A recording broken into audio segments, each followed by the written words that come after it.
Welcome to the Boomer Briefing podcast, where we help you solve a critical business issue in 20 minutes or less. My name is Marc Staut. I am the Chief Innovation and Technology Officer at BoomerConsulting, and with me today is Amanda Wilkie, consultant at BoomerConsulting. Thank you for joining me, Amanda. Happy to be here, Mark. So today we're going to be talking about the 5 technology trends we released at the beginning of 2023.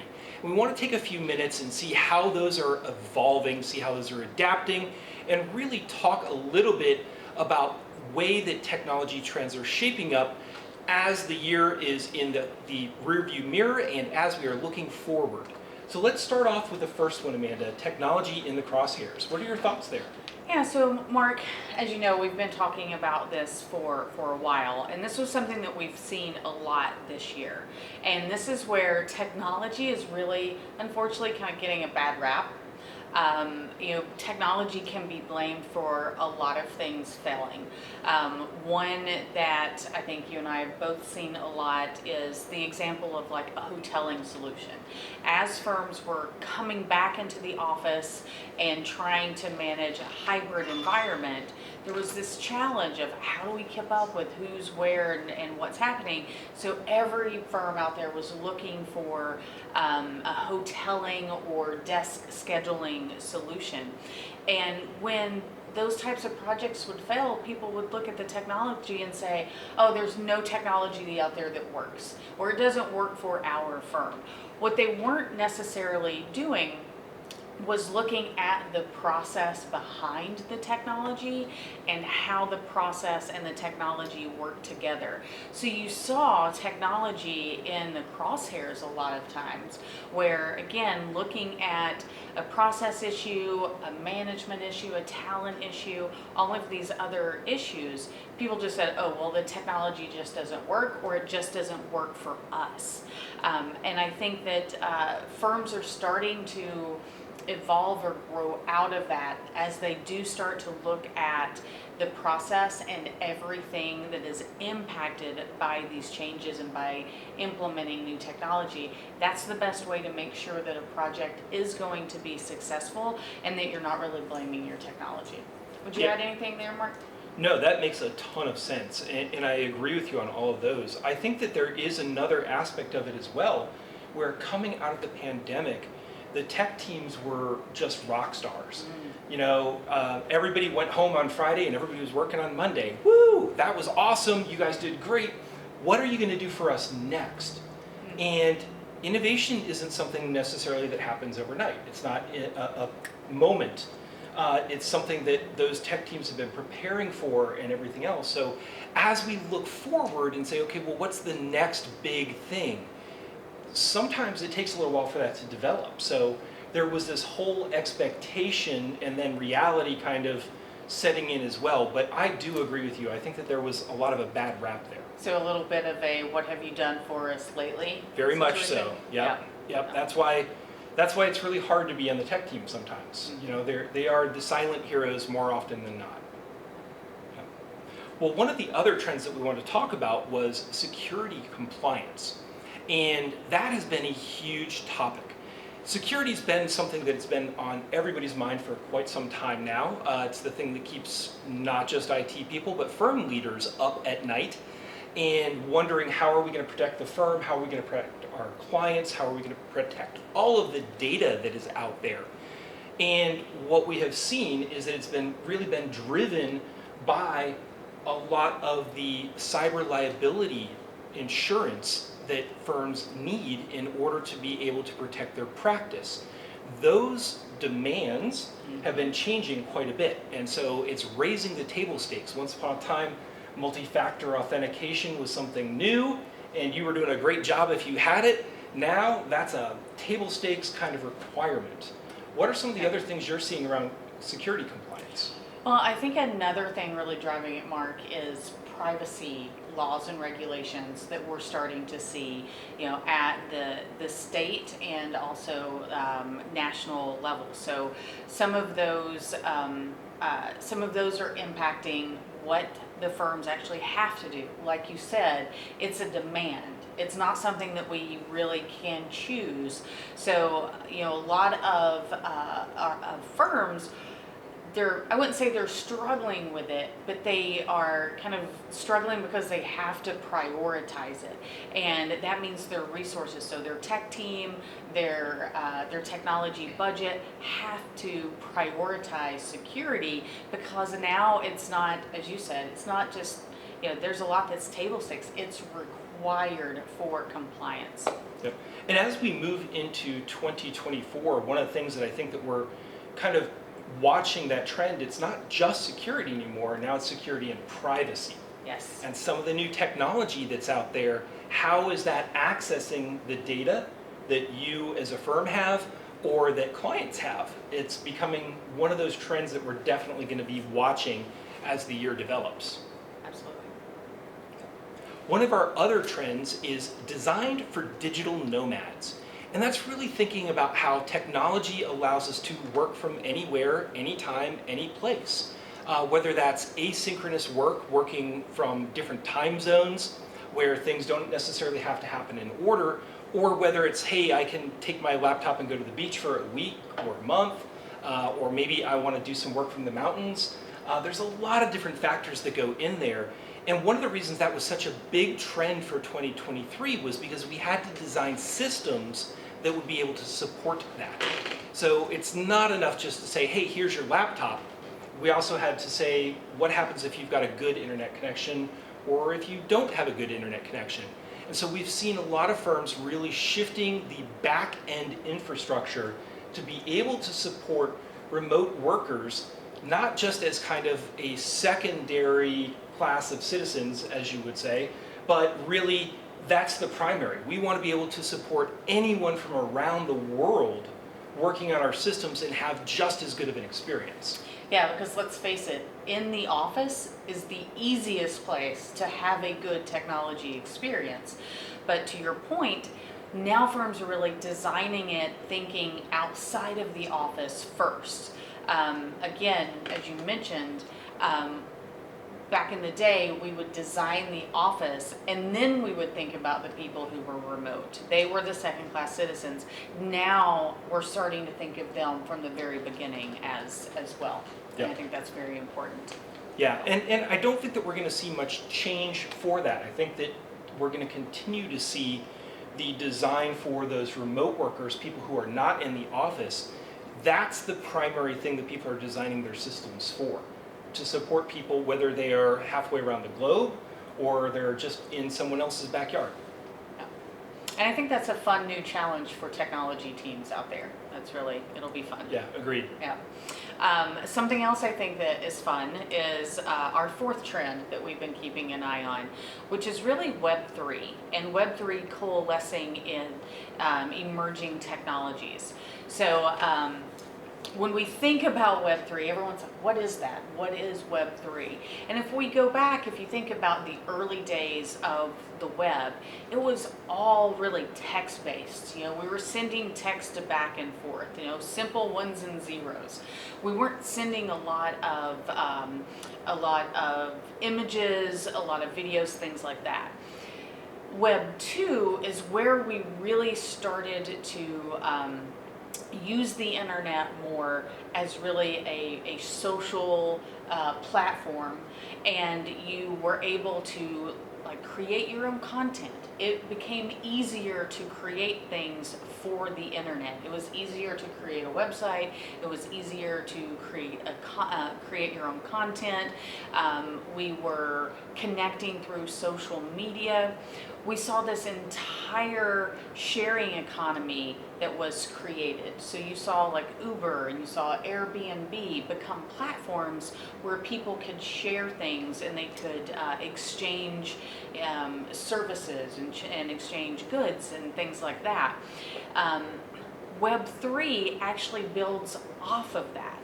So Web3, you're really taking things like virtual reality and creating that virtual reality world. And in that virtual reality world, in the next iteration of the internet, where we are interacting more and more, you're going to need things like privacy. We've talked about that. You're going to need things like privacy. You're going to need an economy. You're going to need to be able to exchange an asset, something of value, for goods or services. maybe even digital goods and services. So Web3 is really building off of everything that we've seen on the internet so far, but taking it one step further. And the things that support Web3 and support that next iteration are things like virtual reality, things like blockchain to help with some of the privacy and the security, digital assets to help support that economy. So some of the emerging technologies that we've heard about for the last 5-10 years are really starting to come together. So they are not just emerging anymore, but they are merging together to create Web3. And I think that's very important, not only because it's exciting and it's kind of fun from a technology geek out kind of way, but this also means that firms are going to be interacting with people in these environments. It means that their clients are going to be interacting in these environments as well. So we as the entire profession need to understand them at a level that we can help advise and communicate to our clients as well.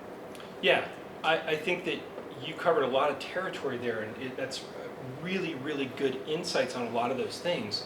The only thing I can really think of to add is that it isn't an app that you're going to get. You're not going to, go down to your local Best Buy or whatever and buy the Web3, just like you're not going to buy the blockchain.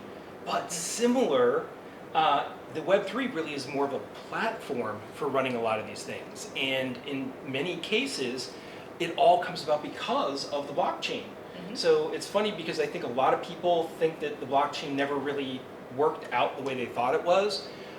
Which is really kind of at the peak of those inflated expectations, right? It's going to do everything for everybody and make us all obsolete, like some other technologies we're hearing about right now. We'll get to that in a minute. But the blockchain is still there, and it's what Web3 is really built around. So this next iteration of the internet and the way we interact with our data and each other is built off of that emerging technology. That is, I like your phrase there, the now merging technologies. Yes, yeah. So our final trend is automation, integration, and data as an asset. Whew, there's a whole lot going on here. We couldn't pick just one. Kind of a compound trend, I guess you would call it, right? I think that automation and integration are something that every firm I talk to is very interested and even invested in. Most firms have automation pilots or some sort of demonstration that they've got going on, or they've even started to roll it out. They've got examples of how they're leveraging automation. And I think that the talent crisis that is out there where people just can't get enough good people is really driving a lot of that automation because they can see that as a force multiplier. From an automation standpoint, Amanda, what are you seeing? I would agree. It's really a necessity to help with some of the talent struggles that people are having. But I would always, I'm going to say this, I always encourage firms to look at process when they're looking at automation. Because you don't want to automate. I used to say you can't automate an inconsistent process. You can, it's just not going to be very efficient. And let's face it, we're going for efficiency when we're talking about automation. So I would encourage firms out there to make sure that they are looking at the process when they're looking at automation as well. Yeah, absolutely.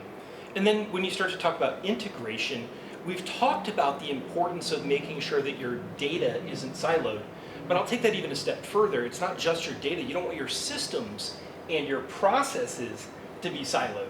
So integration, I think, is becoming even more important, and not just kind of we should probably do that. It needs to be much more of a focal point for a lot of firms, because you want your processes to work together, you want your technology to work together, you want your people to work together as well. Absolutely. And Mark, you mentioned data as an asset, and that is something that is becoming more and more important. Especially as 2023, I would say, has kind of been the year of kind of the explosion of generative AI, and those types of tools require training sets and require training data. And many firms are looking at how they can use these tools internally with the data that they have. But if you haven't cleaned out your closet lately, if you have data everywhere and anywhere and multiple versions, and people like to save it here, but I've been saving it there for so long, or maybe we acquired a firm and we just forklift their data into our environment, you really have a mess. You know, if you don't know who's owning that data, who's responsible for the data hygiene, not just keeping it safe, but keeping it actually usable, because you want to be able to use that data.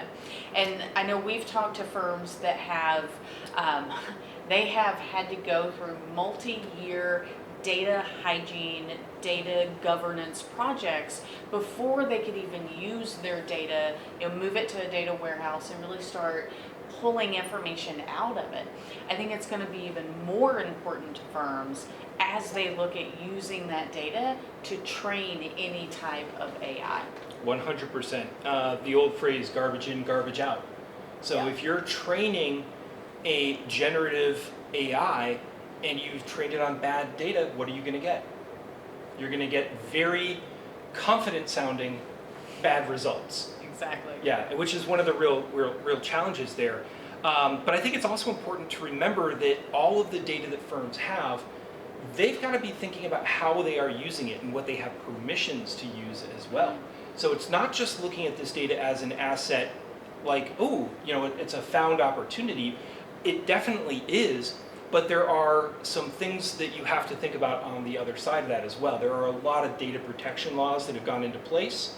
And we are now seeing with some of those very same generative AI tools that are out there, the training sets that they used, they didn't exactly have permission to use. So now there's some privacy issues that are coming up. And firms are going to need to be very cognizant of, especially if it's any sort of client data, even if they're protecting that data, do they have the rights to use that data? That's going to be something we're definitely tracking into 2024. Absolutely. So we've talked a little bit about generative AI. We've kind of danced around it. That really wasn't on our radar at the beginning of 2023. It really burst onto the scene, and everyone has been talking about it pretty much since. But generative AI, what do you think is the ongoing evolution of that? Oh, there's a lot we can go from there. I think generative AI is something that we will continue to really see evolve in 2024, but then taking it a step further and, you know, using that data as an asset and looking at more like prescriptive and predictive types of tools. And again, you're going to have your data really in good shape to make that happen. So tools that will help you predict more instead of looking back, or instead of just helping you generate new content on past things, helping you predict and what's going to happen in the future for your clients. Absolutely. It really reminds me of the evolution that we saw of analytics and how we were starting to look at some of those KPIs and some of those things there, where we were looking in the past and we could tell what had happened. Then all of a sudden we were looking in the current and we could kind of generate new things today. But we want to get to that predictive and prescriptive, which is really coming down the pipe. And there's a lot of new things that are happening from a technology standpoint that we'll be talking about throughout the year on that. Absolutely. Okay, well, thank you all so much for joining us today. Listeners, if you enjoyed this conversation, look out for new episodes. They are released every Tuesday morning. And we do like to rotate topics and themes, but the common theme is that we are always going to help you solve a critical business issue in 20 minutes or less. So please subscribe, and thank you for listening.